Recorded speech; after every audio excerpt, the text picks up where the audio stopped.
Isang magandang umaga sa inyo mga kabitoy. Ngayon may February 11, 2024. Welcome po sa isang namang episode ng Buhat Bakal Day ni Bitoy. Andito ako ngayon sa isang gym na at ako magbubuhat na naman para mapanatili natin lakas sa pangatawan. Okay, so pasensyahin na po itong mga gamit dito at medyo luma na, may mga kalawang na yung iba, pero napapakinabangan pa rin naman.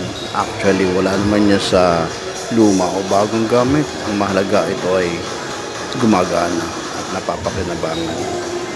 Okay mga kabitoy, hanggang sa muli, bye for now.